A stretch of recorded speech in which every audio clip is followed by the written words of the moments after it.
So, I'm gonna do something I should probably don't plan on doing. This kind of be an original versus remake kind of thing, but still kind of a review.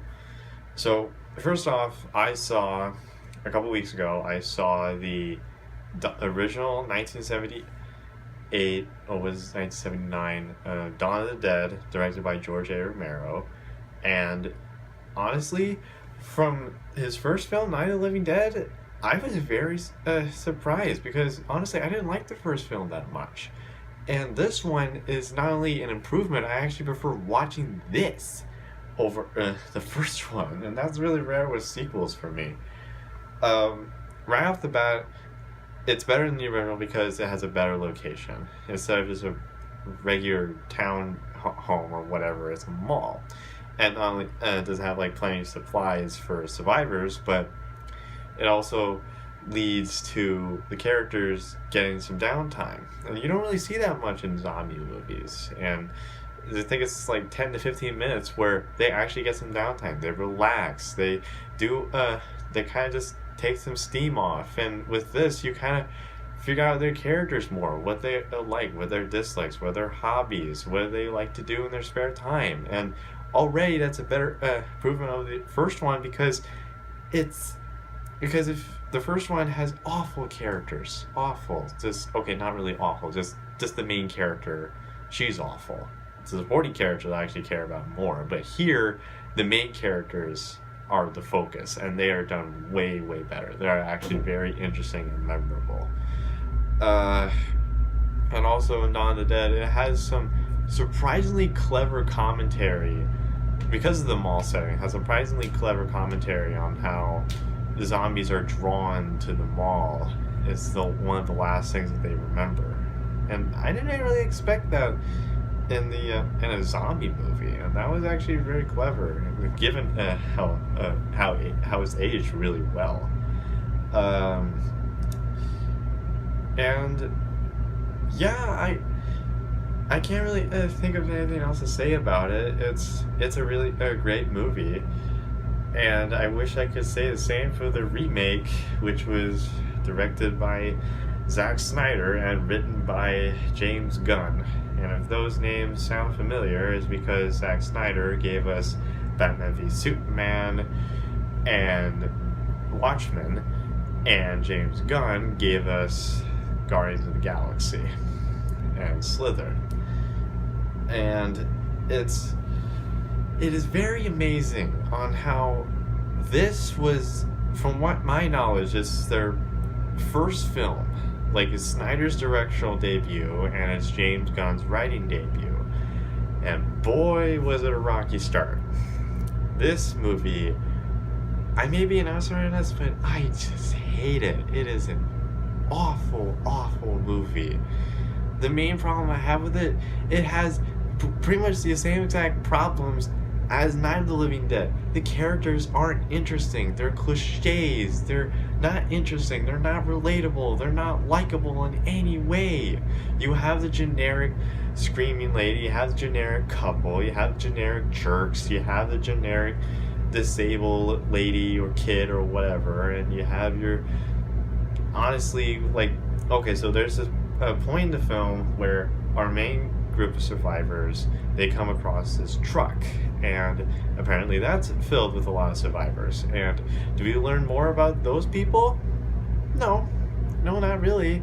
We don't really learn much about the main characters anyway. I think the only thing we learn about the new survivors is that one of the characters, I forgot her name, she's attached to this dog.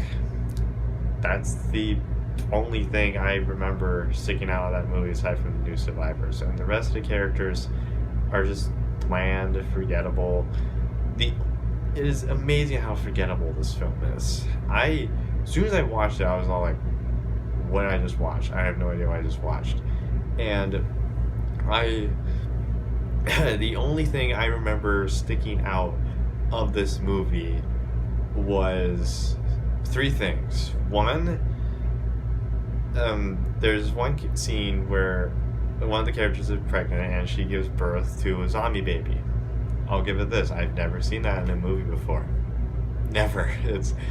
and they kill off, and they do what they do with it is surprisingly unsettling.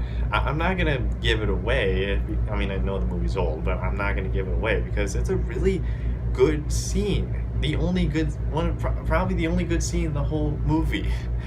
And the second thing I remember is there's a scene where they're on the lower levels trying to restore power to the mall, and there's a zombie that's kind of climbing on the pipes on the ceiling, and kind of, it has no legs, you see, so it's like climbing to jump on one of the survivors. And again, I haven't seen that before. That's the another thing I haven't seen before.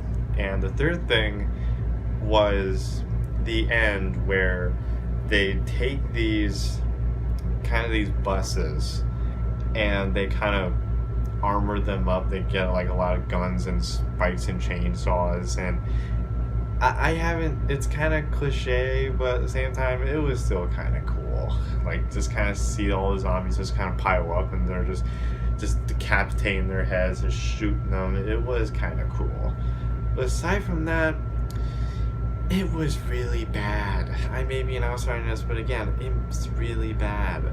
And I'm gonna borrow a quick joke from the Nostalgia Critic real quick. I can write a book on how shady this remake is. Actually, I did. It's called How Shady This Remake Is. I mean, it's a pretty simple read. All it contains are the words, this movie sucks, this movie sucks, this movie sucks. Glad I got that out of my system. So, in the end, Dawn of the Dead, the original, is a classic. It's one of the best zombie movies I've ever seen, and I haven't really seen much. But the remake is awful. It is horrendous. It isn't visually interesting. It's not good story, not good character. And with the mall, you'd think they would add more to the commentary, but no, they just add exactly the same as the original did. Just a couple of lines. That's it. They don't bother to improve on it. They just basically do the exact same thing with different characters and somehow make it worse. I don't know how you can do that, but yeah, they did it. I mean, is it the worst movie I've ever seen? No, but maybe if I didn't watch these two movies back to back, I probably wouldn't be as harsh on it. But yeah, this remake sucks. I mean, if you enjoy it, more power to you, I guess. But yeah, this movie just didn't really grab me. So this is basically going to be a countdown to the Incredibles review that'll come out later in the week.